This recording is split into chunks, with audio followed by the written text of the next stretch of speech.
ಭಾರತ ದೇಶ ಕಂಡಂತ ಒಬ್ಬ ಖ್ಯಾತ ಕೈಗಾರಿಕೋದ್ಯಮಿಯಾಗಿದ್ದರು. ಇವರು ಬಾಂಬೆನಲ್ಲಿ ಜನಿಸಿದರು. ಬಾಂಬೆನಲ್ಲಿ ಶಾಲಾ ಶಿಕ್ಷಣ ಮುಗಿಸಿ ಆಮೇಲೆ ಅಮೆರಿಕಕ್ಕೆ ಹೋಗಿ ವಿದ್ಯಾಭ್ಯಾಸ ಮಾಡ್ತಾರೆ. ಅಲ್ಲಿ ಆರ್ಕಿಟೆಕ್ಚರ್ ಪದವಿಯನ್ನು ಪಡ್ಕೊಳ್ತಾರೆ.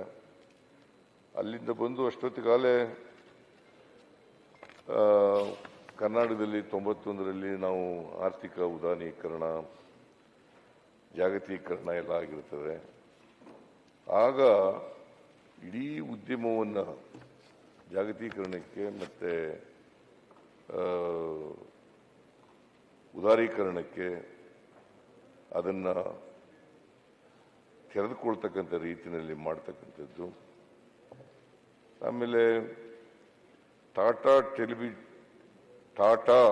ಟೆಲಿ ಸರ್ವಿಸಸ್ ಹಾಗೂ 2004ರಲ್ಲಿ IT ಕಂಪನಿಯಾದ ಟಾಟಾ ಕನ್ಸಲ್ಟೆನ್ಸಿ ಸರ್ವಿಸಸ್ ಕೂಡ ಸ್ಥಾಪನೆ ಮಾಡ್ತಾರೆ. ಅವರು ಟಾಟಾ ಟ್ರಸ್ಟ್ನಲ್ಲಿ ಬಹಳ ಸಕ್ರಿಯವಾಗಿ ತೊಡಗಿಸ್ಕೊಂಡಿರ್ತಾರೆ. ಸಾಮಾನ್ಯ ಜನರಿಗೂ ಕೂಡ ಅವರು ಕೊಂಡ್ಕೊಳ್ಳಲಿಕ್ಕೆ, ಕಾರ್ನಲ್ಲಿ ಓಡಾಡಲಿಕ್ಕೆ ಅನುಕೂಲ ಆಗಲಿ ಅಂತೇಳಿ ಅವರು ನ್ಯಾನೋ ಕಾರನ್ನು ಸೃಷ್ಟಿಸಿ ಅವರು ಸಾಮಾನ್ಯ ಜನರಿಗೂ ಕೂಡ ಕಾರ್ನಲ್ಲಿ ಓಡಾಡ್ತಕ್ಕಂಥ ವ್ಯವಸ್ಥೆಯನ್ನು ಕಲ್ಪಿಸಿಕೊಟ್ಟಿದ್ರು. ಅವರಿಗೆ ಪದ್ಮಭೂಷಣ, ಪದ್ಮವಿಭೂಷಣ ಪ್ರಶಸ್ತಿಗಳನ್ನು ಕೊಟ್ಟು ಕೇಂದ್ರ ಸರ್ಕಾರ ಅವರನ್ನು ಗೌರವಿಸಿದೆ. ಬರೀ ಪದ್ಮಭೂಷಣ ವಿಭೂಷಣ ಅಷ್ಟೇ ಅಲ್ಲ, ದೇಶ ವಿದೇಶಗಳಿಂದ ಅನೇಕ ಪ್ರಶಸ್ತಿಗಳು ಸಿಕ್ಕಿದ್ದಾವೆ. ಗೌರವ ಡಾಕ್ಟರೇಟ್ ಪದವಿಗಳು ಸಿಕ್ಕಿದ್ದಾವೆ. ಅಂಥವರು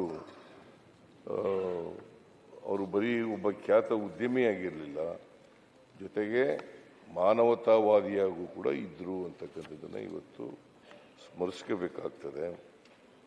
ಸೊ ಅವರು ನಿಧನರಾಗಿದ್ದಾರೆ. ಇದರಿಂದ ಉದ್ಯಮ ಕ್ಷೇತ್ರಕ್ಕೆ ಬಹಳ ನಷ್ಟ ಆಗಿದೆ ಅಂತೇಳಿ ನಾನು ಭಾವಿಸ್ಕೊಂಡಿದ್ದೀನಿ. ಸೊ ಒಬ್ಬ ಖ್ಯಾತ ಉದ್ಯಮಿ ಅಂಥವರು ನಾವು ಸ್ಮರಿಸ್ಕೊಳ್ತಕ್ಕಂಥದ್ದು, ಅವರಿಗೆ ಗೌರವ ಸಲ್ಲಿಸ್ತಕ್ಕಂಥ ಕೆಲಸವನ್ನು ಮಾಡಬೇಕಾಗುತ್ತೆ. ಅವರ ಆತ್ಮಕ್ಕೆ ಚಿರಶಾಂತಿ ದೊರಕಲಿ ಅಂತೇಳಿ ನಾನು ಪ್ರಾರ್ಥನೆಯನ್ನು ಮಾಡ್ತೇನೆ. ಆಮೇಲೆ ಸೈಯದ್ ಶಹಾ ಖುಸ್ರೋ ಹುಸೇನಿ, ಇವರು ಕಲಬುರಗಿನಲ್ಲಿರ್ತಕ್ಕಂಥ ಐತಿಹಾಸಿಕ ಧಾರ್ಮಿಕ ಕೇಂದ್ರ.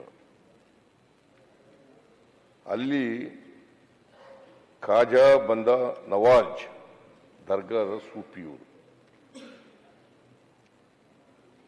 ಸಂತ ಸೈಯದ್ ಶಹಾ ಖುಸ್ರೋ ಹುಸೇನಿ ಅವರು